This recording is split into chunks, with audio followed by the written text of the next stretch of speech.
Is your CYA too high? Well, here's what's going on.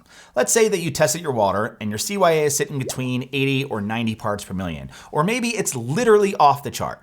There's probably one thing causing it, and it's your chlorine tablets. I'm Matt from Swim University, and I've been helping people with pool maintenance for over 30 years. So here's what's going on with your CYA, how to lower it, and how to stop it from rising again in the first place. So, what causes high CYA? The culprit is almost always chlorine tablets, specifically trichlorpucks. Now, they are stabilized chlorine, which means that every tablet contains a small dose of cyanuric acid. And every time one dissolves in your pool, it releases CYA into your water. This keeps your chlorine from breaking down in direct sunlight, which is great. But unlike chlorine, CYA doesn't really get used up, and it doesn't evaporate off the surface. Now, your pool typically only loses 5 to 10 parts per million of CYA per month during the summer. So if you're constantly adding chlorine tablets all season long, you're adding CYA that's just quietly accumulating over time, month after month, season after season, until your levels are way out of range. Dichlor granules can also raise your CYA. It's a stabilized product as well. So every time you use it, you're adding a small hit of cyanuric acid. But because you're controlling the dosing more than tablets, it's a more manageable rise and easier to catch before it becomes a chronic problem. The bottom line is, any stabilized chlorine product, tablets or dichlor shock, will keep stacking CYA in your water over time. And the more you use it and the longer you go without testing for it, the higher those levels will climb. So why is high CYA even a problem? The right level of CYA is a good thing. It protects your chlorine from being burned off by UV rays, so it lasts longer. But when CYA climbs too high, it overprotects your chlorine. It locks it up so you can't actually sanitize your water. On top of that, because CYA is an acid, very high levels will also cause your pH to become unstable. The right CYA levels for most pools are between 30 and 50 parts per million. You want to keep it lower in less sunny areas and higher in areas with intense sun. Saltwater pools do better with higher CYA levels, around 60 to 80 parts per million. You can check out our saltwater video for more information on that. Now, because CYA binds to your chlorine, your CYA to free chlorine ratio actually matters. If your CYA is higher, your chlorine needs to be higher. Still in a safe range, but higher. So if your CYA is, say, 30 parts per million, well, your chlorine should be around 2 to 3 parts per million. And if your CYA is 50 parts per million, your chlorine should be a little higher at 3 to 4 parts per million. So how do you lower your CYA? There's really only one reliable fix to high CYA, and that's diluting your water using a partial drain and refill. So here's how you do that. Step number 1, just stop adding more CYA. Pull any tablets out of your floater or your feeder and switch to liquid chlorine. It's unstabilized with no cyanuric acid, so you won't keep making things worse while you're trying to work through this.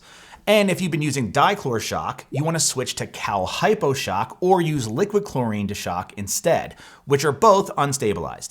Now, if your pool CYA is just 10 parts per million out of range, you can just stop adding more and it'll come down naturally over the next month.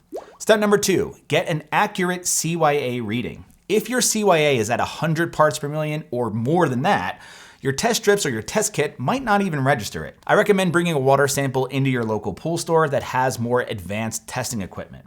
Step number 3, drain and refill. You can use your filter's waistline or a submersible pump to remove some water.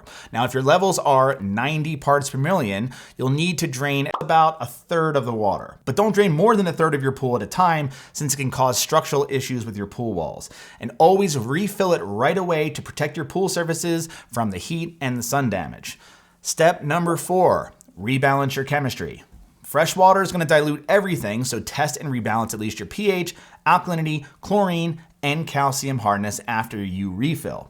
Then you can test your CYA to confirm that you're in range. By the way, if you want to catch problems like high CYA before they become bigger issues, I recommend checking out our new Pool Care app. All you have to do is enter your test results into the app each week, and it'll warn you over time if your numbers are creeping out of range. Plus, it tells you exactly which chemicals to add and how much to add each week. There's a 7-day free trial, and you can find it at swimu.com/app or in the links below. Now, what about CYA reducers? These are specialized microorganisms and bacteria that break down high levels of cyanuric acid. They technically work, but very slowly and very inconsistently. It could take a week or more of running your pump and filter 24/7, and you still might just get mixed results. And they're not cheap. The best bet is a partial drain and refill because it's faster and it usually costs about the same. But if you're under local water restrictions, well, a CYA reducer might be your only option. So how do you prevent high CYA from happening again? Well, don't rely on tablets exclusively all season, and especially if you keep your pool open all year long. Once your CYA climbs above 50 parts per million, take a break from tablets and switch to liquid chlorine until your levels stabilize. Now you can rotate tablets back in gradually and test your CYA monthly so you catch the buildup before it becomes a problem again. And when you need to shock your pool, I would reach for calcium hypochlorite shock or use liquid chlorine instead of dichlor shock to keep your CYA from creeping back up. Now, what about those Cal Hypo tablets or non-stabilized tablets? Now, these are not going to raise your CYA, but they dissolve inconsistently, they leave a residue in your feeder, and they can raise your calcium hardness over time. So if you want to try them, you can, just never use Cal Hypo tablets in a chlorinator or chemical feeder that's ever had trichlor tablets in it, because the residue can cause a dangerous reaction and it can cause your chlorinator to literally explode. So be careful. Now, if you've got any more questions about CYA or water chemistry for that matter, let me know in the comments, and check out the Pool Care app for your 7-day free trial. Thanks for watching and happy swimming.